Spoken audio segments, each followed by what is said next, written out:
ہر بار حضرت جبرائیل کہتے تھے کہ یہاں نہیں اور آگے اور آگے، اس طرح کئی مرتبہ جو ہے یہ پوچھتے رہے اور جبرائیل ان کو جو ہے آگے اور چلنے کے لیے کہتے رہے، یہاں تک کہ جب وہ جو ہے صفا و مروہ کی سیلانی وادی میں پہنچے۔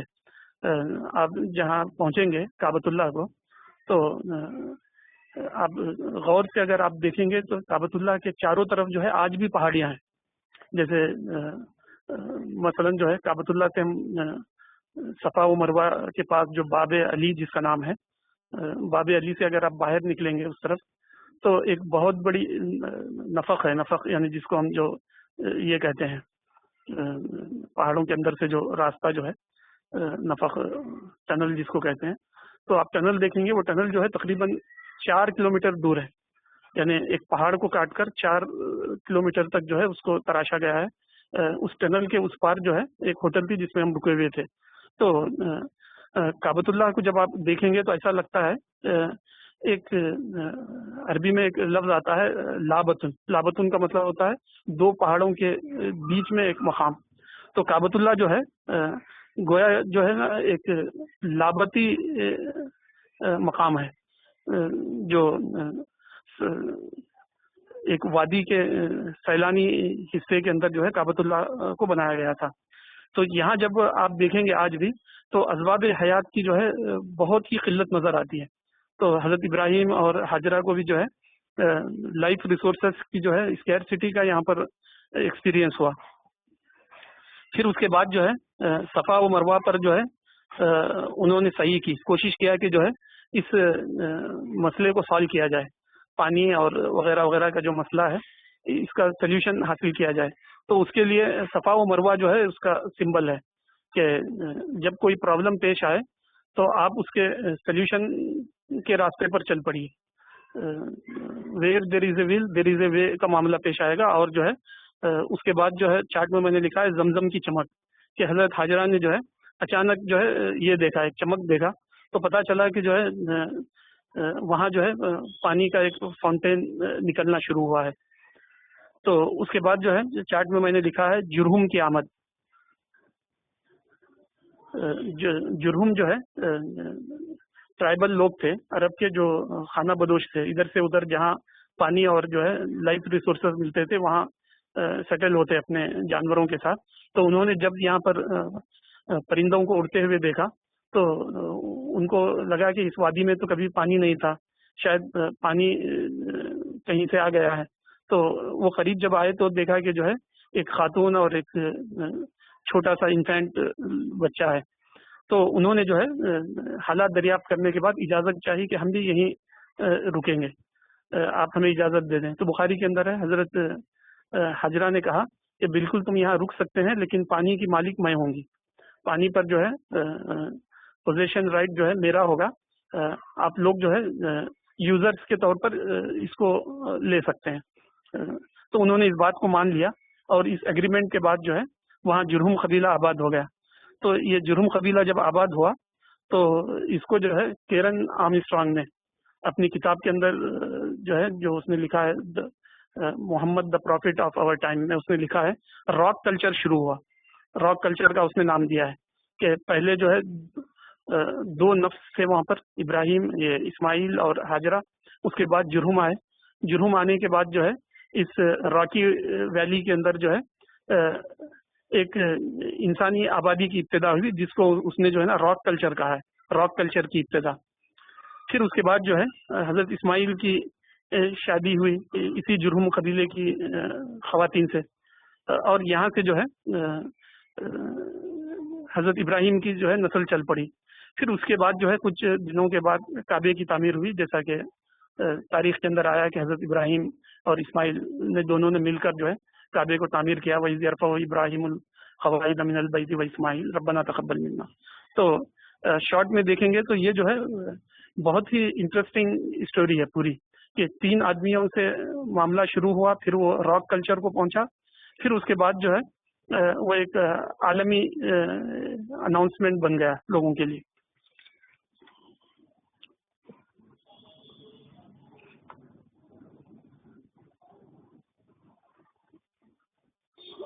اس کے بعد میں نے ڈائری میں لکھا ہے 29 کو ہی کعبۃ اللہ ایام اللہ کا ایک ربانی پارٹ. اس کے تحت میں نے لکھا ہے یہاں ڈائری میں، اگر عاد و سمود کے مکانات ایام اللہ کے غیر ربانی پارٹ ہیں تو کعبۃ اللہ، مقام ابراہیم، زمزم وغیرہ ایام اللہ کے ربانی پارٹ ہیں. یعنی بہت ہی عجیب بات ہے کہ اسی علاقے میں ایام اللہ کے غیر ربانی پارٹ بھی ہے، جیسے تبوک کا علاقہ جہاں پر ہم مدائن صالح یا مدائن سمود وغیرہ کہتے ہیں، یا وہ علاقے جو اردن وغیرہ کے اندر ہیں آج بھی، جن کو پیٹرا وغیرہ کہتے ہیں. تو ان کے بارے میں ہم جو ہے یہ کہہ سکتے ہیں کہ ہسٹری کا وہ بھی پارٹ ہے، لیکن ہسٹری کا وہ جو ہے انڈیوائن پارٹ ہے وہ. اور یہ جو ہے کعبۃ اللہ، زمزم وغیرہ وغیرہ یہ بھی جو ہے ہسٹری کا پارٹ ہے، لیکن دونوں میں فرق یہ ہے کہ یہ ربانی پارٹ ہے اور وہ غیر ربانی پارٹ ہے. دونوں کے اندر جو ہے یہ واضح ڈفرینس ہے. تو اسی لیے میں نے لکھا کہ کعبۃ اللہ ایام اللہ کا ایک ربانی پارٹ، اگر عاد و سمود کے مکانات ایام اللہ کے غیر ربانی پارٹ ہیں تو کعبۃ اللہ، مقام ابراہیم، زمزم وغیرہ ایام اللہ کے ربانی پارٹ. تو اس طرح ایک بات میرے ذہن میں آئی تھی.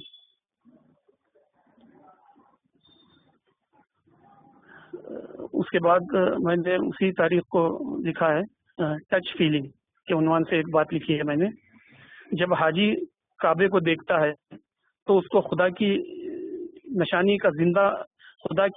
کا زندہ مشاہدے، اس کے لیے خدا کی نشانی کا زندہ مشاہدے کے ہم معنی ہوتا ہے.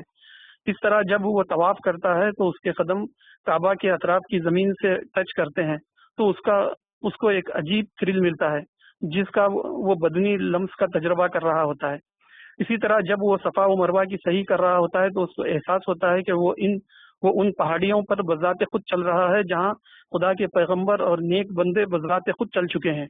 اس طرح جب وہ زمزم کا پانی پیتا ہے تو اس کو حلق سے زمزم کا پانی اتارتے ہوئے اس بات کا زندہ احساس ہوتا ہے کہ خدا نے اپنا وعدہ پورا کر دکھایا، جس کا زندہ ثبوت وہ پانی ہے جس کو وہ خود پی کر اس کا تجربہ کر رہا ہے.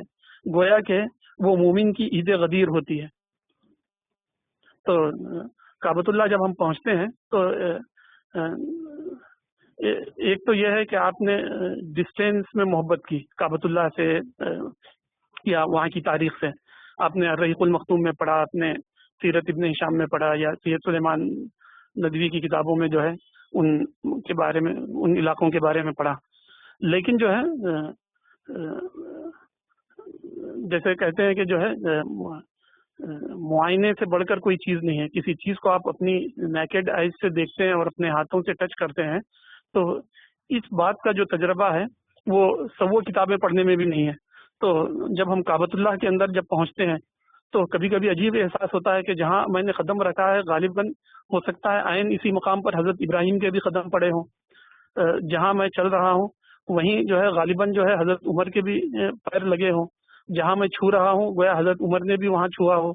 تو ہر بات میں جو ہے ایک ربانی لمس کا جو ہے تجربہ ہوتا رہتا ہے، اور جو ہے عجیب ٹچ فیلنگ کی جو یہ ہے کا ایکسپیریمنٹ وہ بہت ہی زیادہ انسان کا جو ہے ان علاقوں کو جا کر بڑھ جاتا ہے.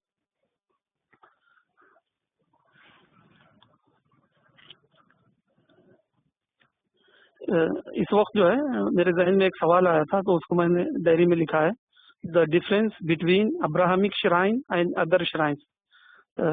یعنی ذہن میں میرے یہ سوال تھا کہ ابراہیمی عبادت گاہیں جو ہیں اور غیر ابراہیمی عبادت گاہوں میں کیا ڈفرینس ہوتا ہے.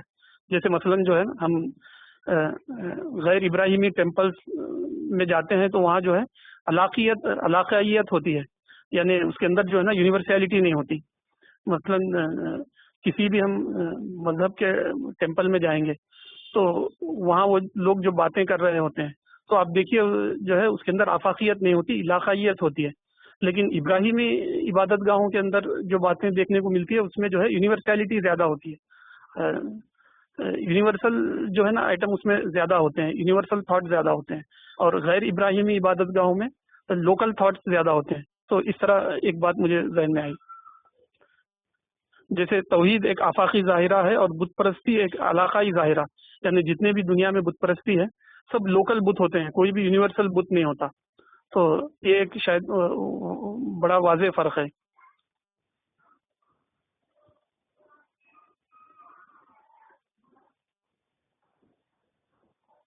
ایک بات میں نے لکھا ہے، ابراہیمی عبادت گاہیں جو ہے پوپ سینٹرک نہیں ہوتی، اور غیر ابراہیمی عبادت گاہیں پوپ سینٹرک ہوتی ہے. یعنی ہر جگہ جو ہے ہر غیر ابراہیمی عبادت گاہ آپ جائیں گے تو وہاں جو ہے ایک پوپ یا ایک پریسٹ بیٹھا ہوا ہے.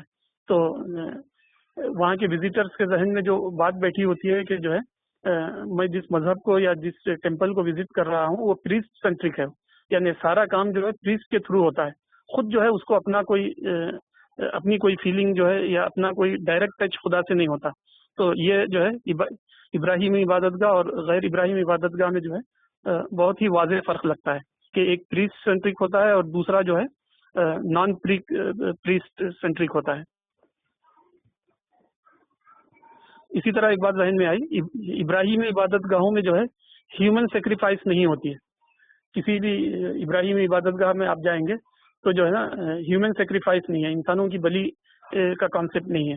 اور غیر ابراہیمی عبادت گاہوں میں جو ہے انسانی قربانی جو ہے ایک وانٹیڈ ڈیزائربل چیز مانی گئی ہے. تو روزانہ جو ہے ہمارے ہندو اخبار وغیرہ میں دیکھتا ہوں کہ سال میں 2-3 مرتبہ تو یہ آتا ہے کہ جو ہے آندھرا کے فلاں کسی دیہات میں کسی پیرنٹ نے جو ہے اپنی بچی کو بت کے سامنے یہ کر دیا، سیکریفائس کر دیا تاکہ جو ہے اپنی ڈیٹی کو جو ہے پلیز کر سکے. اس طرح لکھا رہتا ہے. کبھی نارتھ کے بارے میں آتی ہے اس طرح کی رپورٹ، کبھی ایسٹ انڈیا کے بارے میں آتی ہے. تو ہر وقت جو ہے سال میں کچھ نہ کچھ اس طرح کے انسیڈنٹ آتے رہتے ہیں جس میں لوگوں نے خدا کو پلیز کرنے کے لیے انسانوں کو جو ہے قتل کر دیا. تو ابراہیمی عبادت گاہوں میں جو ہے ہیومن سیکریفائس نہیں ہوتی ہے. تو دا difference between Abrahamic shrine and other shrine میں جو ہے یہ 3 باتیں یہاں ڈائری میں اس وقت لکھا ہوں.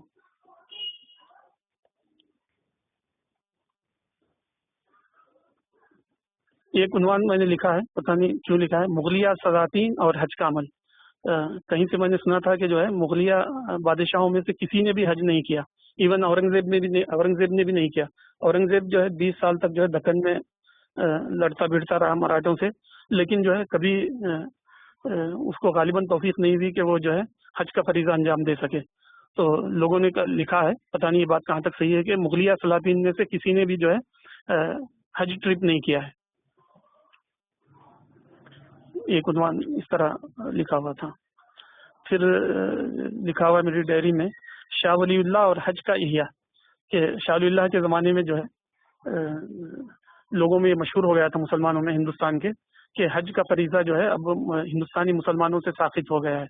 تو شاہ ولی اللہ نے جو ہے نا اس میت کو توڑنے کے لیے جو ہے انہوں نے خود بذات خود سفر کیا اور حج کیا، اور جو ہے حرمین میں انہوں نے جو ہے کئی سال رہ کر جو ہے حدیث اور اسلامک علوم کی جو ہے تعلیم حاصل کی.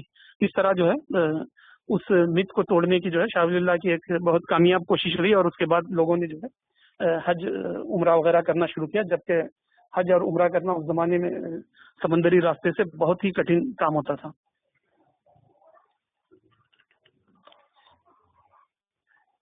ایک عنوان جو ہے ڈائری میں میرے اس طرح ہے، ابراہا کا عمل اور قحطانی کا عمل. ابراہا کا عمل وہ ہے جو سورۃ الفیل کے اندر ذکر کیا گیا ہے کہ ابراہا نے جو ہے توڑنے کی نیت سے جو ہے کعبۃ اللہ کا رخ کیا تو وہ ناکام ہوا. لیکن حدیثوں کے اندر جو ہے ایک پیشن گوئی آئی ہے کہ قیامت کے قریب جو ہے ایک آدمی جس کا نام بھی حدیث کے اندر ہے، میں بھول رہا ہوں، قحطان قبیلے کا ہوگا، وہ جو ہے کعبۃ اللہ کی ایک ایک اینٹ کو جو ہے نکال رہا ہے، گویا کہ رسول اللہ کہتے ہیں کہ میں دیکھ رہا ہوں. تو مجھے جو ہے وہ حدیث سمجھ میں نہیں آئی کہ ایک ایک اینٹ کو نکال رہا ہوں کا کیا مطلب ہے. کیا لٹرل ایسا مطلب ہے؟ لٹرل تو ایسا دکھائی نہیں دیتا، کیونکہ جو ہے ایک اسٹیبلش ریلیجن بننے کے بعد جو ہے ایسا ہونا بہت مشکل ہے.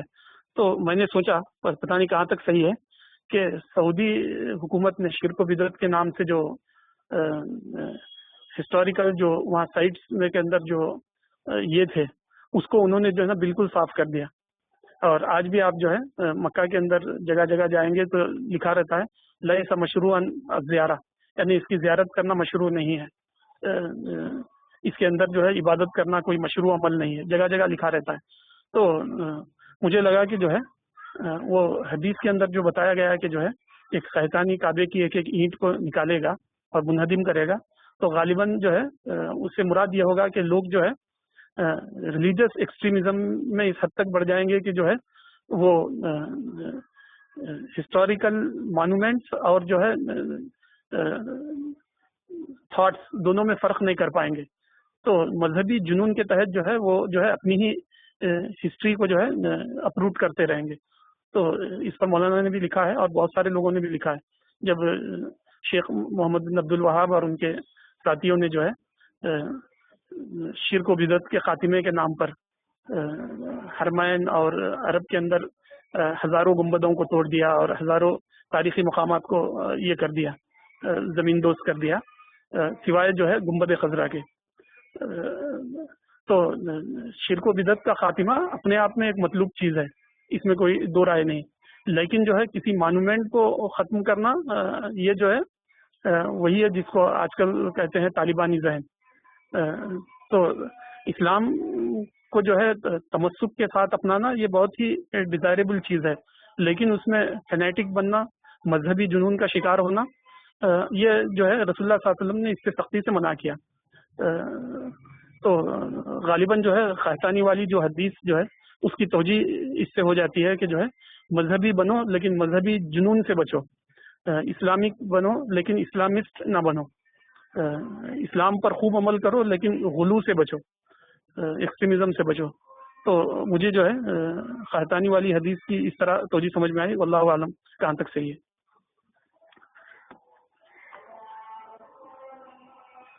ایک سوال میری ڈائری کے اندر اس طرح ہے، کیا اسرائیلی پیغمبروں نے کعبۃ اللہ کی زیارت کی؟ ایک سوال تھا میرے ذہن میں۔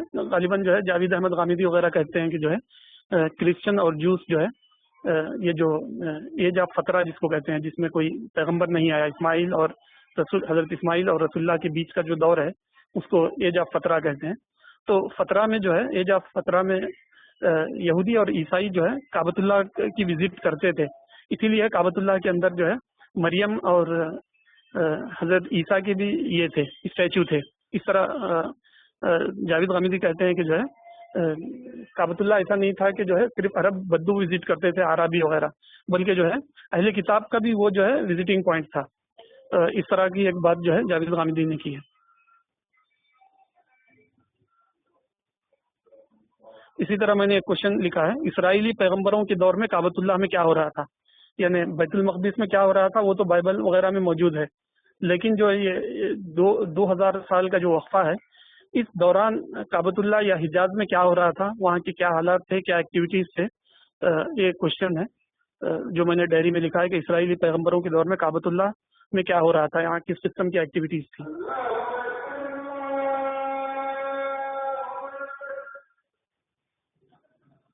تھوڑا سا بریک لے لیں اذان ختم ہونے تک۔ اس کے بعد میں نے اپنی ڈائری میں لکھا ہے کعبۃ اللہ سمپلسٹی سینٹرڈ، زمانی گردشوں سے بے پرواہ کعبہ اپنی جگہ پر سادگی اور ربانی اعمال پر راضی کھڑا ہوا ہے۔ اس پر زمانے کے اتار چڑھاؤ سے آزادی کے آثار نمایاں ہیں۔ اطراف کعبہ کی پررونق بلڈنگوں میں کعبۃ اللہ بے نیازی کی ایک علامت کے طور پر باقی اور کھڑا ہوا ہے۔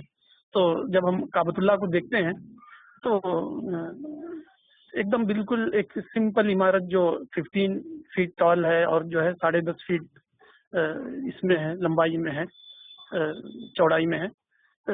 اس کے اطراف میں ہم جب دیکھتے ہیں تو ہر طرف جو ہے میناریٹس اور جو ہے برج اور بڑی بڑی ٹال بلڈنگیں وغیرہ وغیرہ، جیسے کعبۃ اللہ کے سامنے جو ہے ایک بلڈنگ ہے جس کو ملک عبدالعزیز بلڈنگ کہتے ہیں، شاید وہ جو ہے دنیا کی 34 نمبر کی ٹال بلڈنگ ہے۔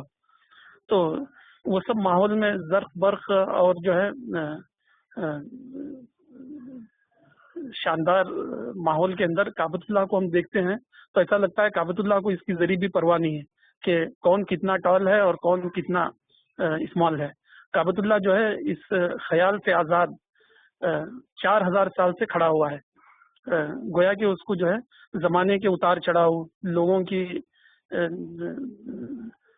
سیاسی اور جو ہے مالی ترقیاں یا زوال، اس کا اس پر کوئی اثر نہیں ہے. کعبۃ اللہ اپنی بے نیازی کے ساتھ جو ہے اپنی پوری طرح سمپلسٹی پر باقی ہے، جیسے حضرت ابراہیم اپنی پوری زندگی اس پر باقی تھے. تو وہ دیکھ کر جو ہے میں نے یہ جملے لکھے تھے کہ زمانی گردشوں سے بے پرواہ کعبہ اپنی جگہ پر سادگی اور ربانی اعمال پر راضی کھڑا ہوا ہے. اس پر زمانے کے اتار چڑھاؤ سے آزادی کے آثار نمایاں ہیں. اطراف کعبہ کی پر رونق بلڈنگوں میں کعبۃ اللہ بے نیازی کی ایک علامت کے طور پر باقی اور کھڑا ہوا ہے. یہ میں نے لکھا تھا.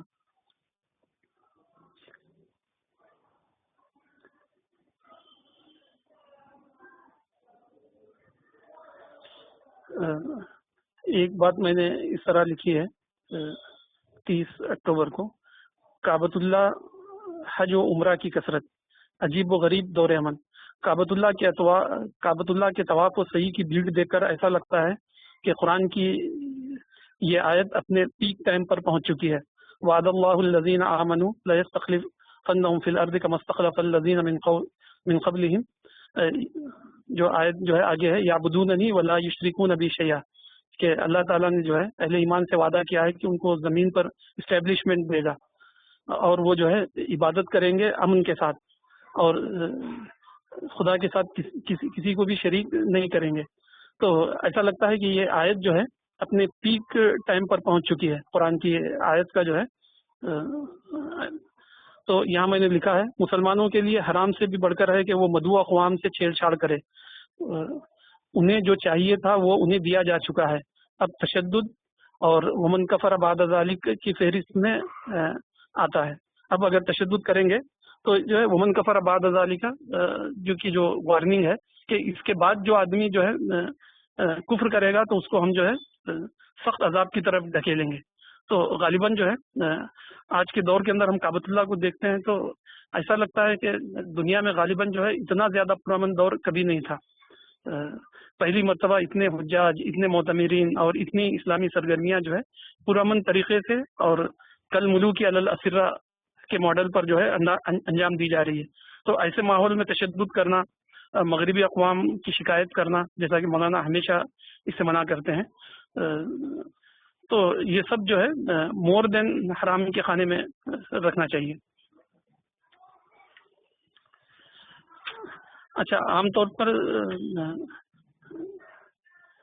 لوگ جو عمرہ یا حج کو جاتے ہیں تو وہ لوگ جو ہے مناسک ادا کرنے پر زیادہ ان کا جذبہ رہتا ہے، زیادہ شوق رہتا ہے کہ وہ مناسک زیادہ سے زیادہ کریں. مثلا جو ہے لوگ 5 عمرے کرتے ہیں، بار بار مسجد عائشہ جاتے ہیں اور جو ہے پھر آ کے عمرہ کرتے ہیں. تو مجھے لگتا ہے کہ جو ہے نا یہ جو ہے صحیح نہیں لگتا. اس کے بجائے جو ہے لوگوں کو کرنا چاہیے علمی ایکٹیویٹیز، تاریخی حقائق کو جاننا. تو میں جو ہے دن میں ایک مرتبہ فجر سے پہلے یا فجر کے بعد طواف کرتا تھا. اس کے بعد جو ہے حرم کی لائبریری میں جا کر بیٹھتا تھا. حرم میں جو لائبریری ہے اس کا نام ہے مکتبہ محمد سلیمان حبیب اللہ. تو یہاں لائبریری ہے. تو جب اس لائبریری کے پاس میں گیا تو دیکھا کہ جو ہے عام طور پر جو زائرین آتے ہیں حرم کی لائبریری کا بوسہ لینے کی وہ کوشش کرتے ہیں.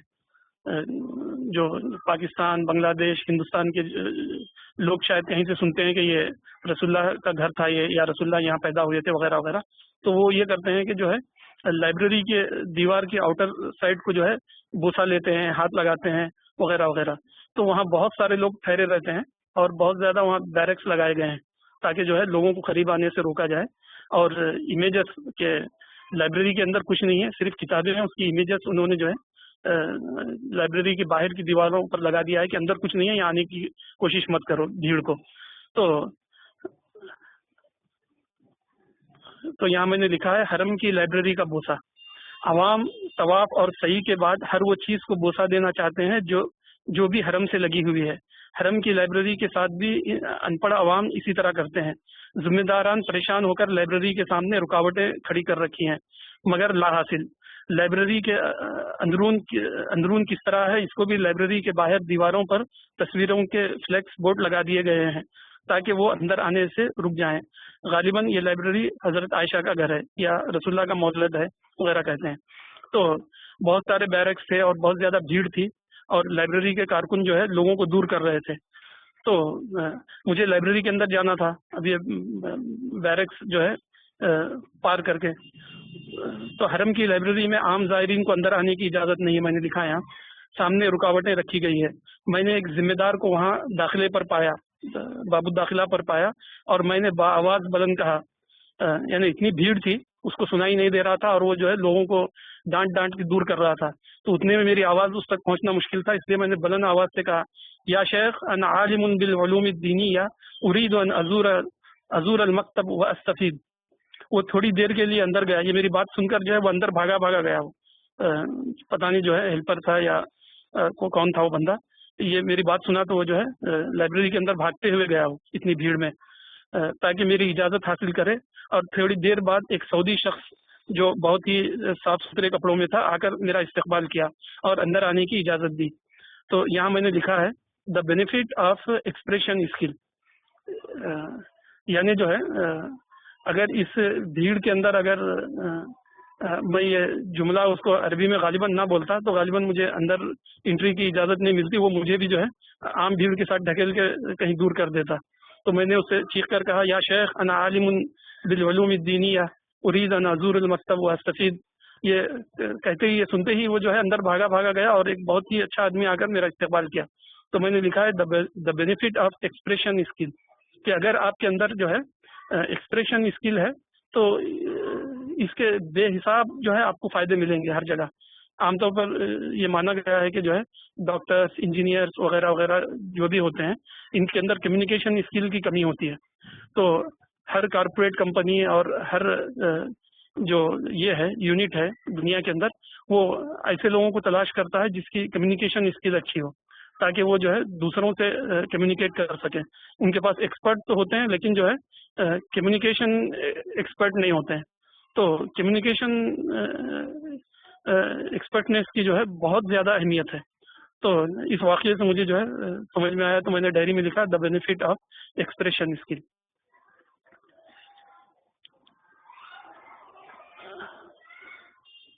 ایک اور آئٹم جو ہے شیئر کر کے میں اپنی بات کو ختم کروں گا، 8:30 ہونے جا رہے ہیں. تو جب میں مکتبے میں پہنچا تو مجھے جو ہے شیخ ناصر السعدی کی ایک کتاب جو ہے ملی وہاں پر. میں اصل میں کچھ اور شیخ ناصر السعدی کے جو یاجوج ماجوج وغیرہ وغیرہ پر جو ان کے رائٹنگس ہے وہ پڑھنے کے لیے گیا تھا. تو وہاں مجھے جو ہے ایک کتاب ملی مکتبے کے اندر، لائبریری کے اندر. کتاب کا نام ہے القواعد الحسان لتفسیر القرآن، یعنی تفسیر قرآن کے لیے جو ہے نا کچھ ہیلپنگ پرنسپل. تو میں نے اس کو کھول کر پڑھا. تو پہلا اصول انہوں نے یہ بتایا تھا، العبرۃ بعموم اللفظ لا بخصوص السبب، کہ شان نزول کی جو آیتیں ہیں وہ جو ہے لمیٹڈ، قرآن اور حدیث کو لمیٹڈ کرنے کے لیے نہیں ہے، بلکہ جو ہے صرف وہ ہیلپ کرنے کے لیے ہے، تاکہ جو ہے اس کا انلمیٹڈ اپلیکیشن ہو سکے. تو العبرۃ بعموم اللفظ لا بخصوص السبب. تو اس پر ہم انشاءاللہ نیکسٹ کسی موقع سے بات کرتے ہیں. وقت ہونے کی وجہ سے یہیں اپنی بات ہم ختم کرتے ہیں. السلام علیکم.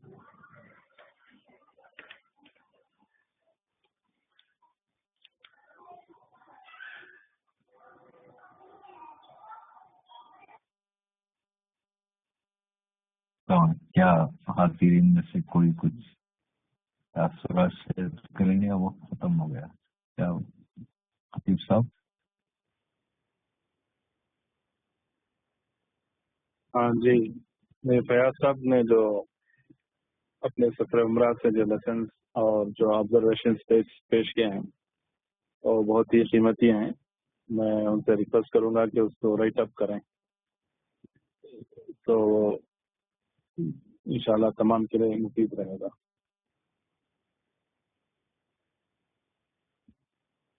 اور آگے ہمارے پاس ایک اور 5-10 منٹ ہم وقت بڑھا کے اپنے پارٹیسپینٹ سے کچھ سننا چاہیں گے.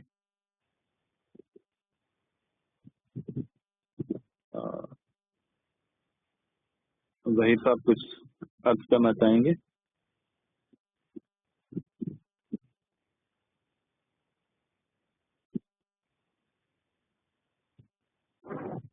جی السلام علیکم.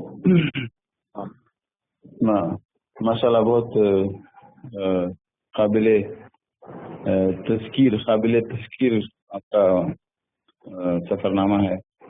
انشاءاللہ اس کی تیسری قسط بھی سنیں گے ہم لوگ. بہت سے اہم باتیں فیاض صاحب نے بتائی. کچھ چیزوں کو انہوں نے نیا نام دینے کی بھی کوشش کی ہے. میں سمجھتا ہوں کہ اچھی کوشش ہے، مگر اس کو شاید وہ اس کی ابتدا تو انہوں نے کر دی ہے، اس کو ایک اور اچھا نام دینے کی ہمیں طرف غور کرنا چاہیے. جیسے ربانی ایام اللہ اور غیر ربانی ایام اللہ کی جو انہوں نے استعمال کی ہے، وہ شاید پوری طرح فٹ نہیں ہو رہی، مگر ایک بہت اچھی ایک نئی سوچ، نیا اینگل انہوں نے دینے کی کوشش کی ہے. اس کو اور ذرا غور کر کے کچھ اور نام دینے کی ہمیں کوشش کرنا چاہیے. کیونکہ وہ جو بھی ہے ایام اللہ ہی ہیں. اب وہ ربانی اور غیر ربانی کی تقسیم کی وجہ سے شاید کوئی اور لفظ وہاں زیادہ موزوں ہو سکتا ہے، اس پہ غور کرنا چاہیے. یہ بہت اچھا نقطہ ہے انہوں نے نکالا. اور باقی جو باتیں انہوں نے شیئر کی ہیں حضرت حاجرہ کے متعلق، اور بھی جو وہاں کے عمرے کے تعلق سے جو انہوں نے باتیں پیش کی کہ اکثر لوگ جو کرتے ہیں وہ زیادہ تر رسوم میں ہی لگ جاتے ہیں، عمرے پہ عمرہ کر رہے. حالانکہ اس معاملے میں لوگوں کو بہت زیادہ غلط فہمی سے لوگ کام کرتے ہیں کہ قرآنی آیتوں کی روشنی میں غامدی صاحب نے اس پہ بہت اچھا نقطہ نکالا ہے. اس پہ لوگ غور کرنا چاہیے کہ جو حج تمتع ہے، حج تمتع کے کرنے کی وجہ سے حاجی پہ قربانی لازم آتی ہے. فمن تمتع بالعمرتی فمن استيسر من الهدي، جو اگر تمتع کرنا چاہ رہا ہے تو اسے ایک قربانی دینی پڑے گی. تو تمتع یہ ہے کہ آپ عمرہ کر کے احرام کھولیں گے اور پھر بعد میں آپ حج کا احرام الگ سے باندھیں گے. تو لوگ اب عمرے پہ عمرہ کر رہے ہیں اور مسجد فاطمہ جا کے کر رہے ہیں، تو ہر عمرے پہ ایک دم لازم آ جائے گا ان کے لیے، ایک قربانی لازم آ جائے گی. تو ایک ہی عمرہ آپ حج تمتع میں کر سکتے ہیں. باقی جو عمل وہاں کرنے کے وہی ہے، طواف ہے، تفکر ہے، تدبر ہے، غور و فکر ہے، تلاوت ہے. یہ چیزیں کرنا ہے حاجیوں کو. اس پہ بھی لوگوں کو اویئرنیس کی بہت سخت ضرورت ہے. ایسی ماشاءاللہ بہت اچھا اپنے پوائنٹس پکڑے ہیں فیاض صاحب نے. انشاءاللہ اور بھی ساتھیوں سے ہم سنیں گے. جی اسرار صاحب. ٹھیک ہے. فیض قادری صاحب، لاسٹ فرائیڈے نیٹ ورک کی پرابلم کی وجہ سے آپ سے کچھ سن نہیں سکیں، اس بار آپ خود سنائیں.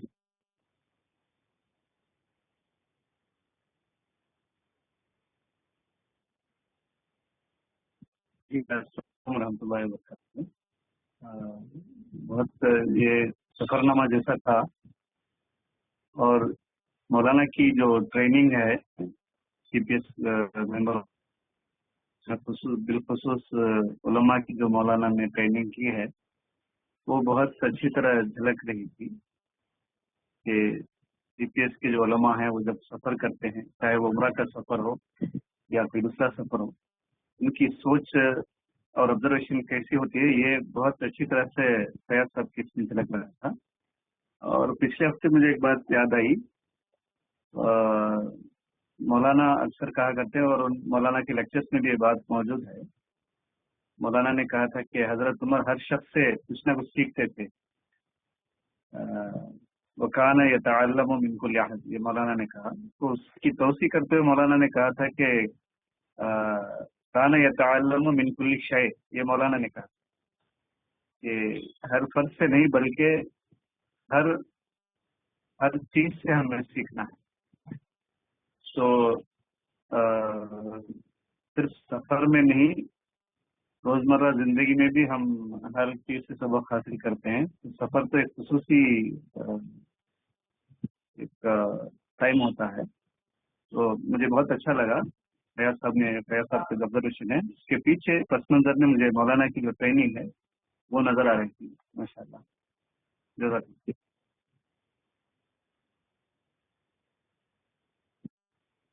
ابھی ہم کسی ایک سے تاثر لیں گے، اور اس کے بعد پروگرام کو ختم کریں گے. میں چاہوں گا کہ ماریا بھی ہمارے ساتھ تھی تو نے کچھ تاثر پیش کرنا چاہیں تو کریں.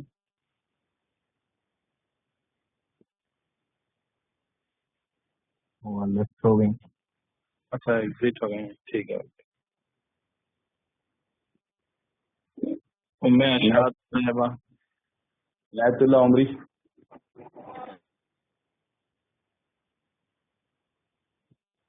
ہاں عنایت اللہ عمری صاحب. ہاں جی السلام علیکم. علیہ السلام. دیکھیے آج فیاض صاحب جو ہے نا بہت ہی اچھے انداز سے اپنی مزید سفر کی ضروریات تھی وہ انہوں نے بیان کی. دیکھیے اس کے اندر جو ہے نا بہت ہی زیادہ اس کے اندر ان کے جو تھرلنگ ایکسپیرئنس تھے بہت عجیب تھے. دیکھیے جیسے انہوں نے ایک بہت اچھی بات یہ بتائی تھی کہ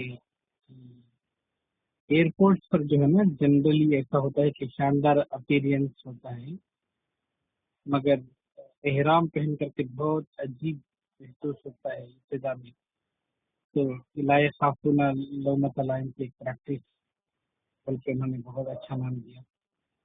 پھر ایک اصول انہوں نے بتایا کہ کیسے مولانا جو ہے اسپیسیفک انداز میں سوچتے تھے, اس کو لے کر انہوں نے پورے بحرین میں سے چنندہ جو باتیں تھیں جیسے جسر الملک فہد ہے, پھر جو ہے وہاں پر رسول اللہ کا جو خط محفوظ ہے, یہ سب جو ہے اس بیچ میں کچھ یہ موشن سیکنس کی بات کو لے کر جو تبصرہ انہوں نے کیا, یعنی بہت سے پہلو جو ہے نا بہت اچھے پہلو تھے. مغرب کے اوپر ان کا ایک جو تبصرہ تھا بہت شاندار کہ اسباب حیات کے معاملے میں جو ہے نا بہترین سلیوشن دینے والے لوگ, بہترین حل پیش کرنے والے لوگ. پھر جو ہے وہ صفا مروہ کی سعی کو ایک بہت اچھا نام دیا انہوں نے کہ پرابلم اگر زندگی میں ہو تو حل کی تلاش کی طرف دوڑنا. ایک اچھا یہ لگا مجھے. اور جیسے ظہیر الدین صاحب بتا رہے تھے کہ ایام اللہ کے ربانی غیر ربانی, ایام اللہ کے جو ہے نا دو پارٹ ہے اصل میں. ایک نعمتوں والا ہے یعنی اللہ کی انعامات کا, اور دوسرا اللہ کے غضب کا. تو یعنی ایک ہی جگہ میں ہم دیکھتے ہیں کہ مدائن صالح بھی ہیں, کعبۃ اللہ بھی ہے, اسی جزیرۃ العرب میں آتے ہیں دونوں بھی, مگر ایک کو اللہ تعالیٰ جو ہے آج تک باقی رکھا ہے, اور ایک جو ہے نا کیا بولتے ہیں منہم قائم و حصید بولتا ہے قرآن. وہیں پر لگ رہا ہے کہ کعبہ قائم ہے اور مدائن صالح جو ہے حصید ہے, یعنی ان کی کھیتیاں کٹ چکی ہیں, وہاں پر اب کوئی آبادی نہیں ہے. جبکہ شاندار ان کے یہ ہیں محلات ہیں, شاندار ان کا آرکیٹیکٹ ہے, سب ہونے کے باوجود بھی وہ حفیظ کی اگزامپل معلوم ہوتے ہیں. مگر کعبہ جو ہے نا قائم کا ایک بہترین نمونہ ہے. پھر ایک اور اچھی بات جو آپ نے بتائی کہ ابراہیمی شرائن اور غیر ابراہیمی شرائن کا جو فرق ہے وہ بھی بہت اچھا تھا. ایک عجیب و غریب بات جو بتائی اس کی مزید تحقیق کرنی ہے کہ کیا واقعی مغلیہ سلاطین نے حج نہیں کیا. بہت عجیب و غریب ایسا فنامنا سننے کو مل رہا ہے. اور قحطانی والی حدیث کا جو ہے نا ایک مجھے لگتا ہے کہ ایک صحیح ایکسپلینیشن ملا ہے, مزید جو ہے نا اس پر غور و فکر کیا جا سکتا ہے. بہت بہت علمی باتیں تھی، گہری باتیں تھی. تو میں صرف جو ہے نا یاد دہانی کے لیے پوائنٹس سامنے آنے کے لیے بولا ہوں، مطلب سارے ساتھی جو سنے ہیں تاکہ یہ دوبارہ یاد دہانی ہو، ورنہ باتیں بہت ہیں. جزاک اللہ. عنایت صاحب اچھا آپ نے ایڈ کیا قائم و حسید والی بات. اچھا قائم و حسید، مکہ جو ہے قائم ہے، مدائن صالح حسید ہیں. بہت اچھا یہ ہے مثال ہے. جزاک اللہ. جزاک اللہ.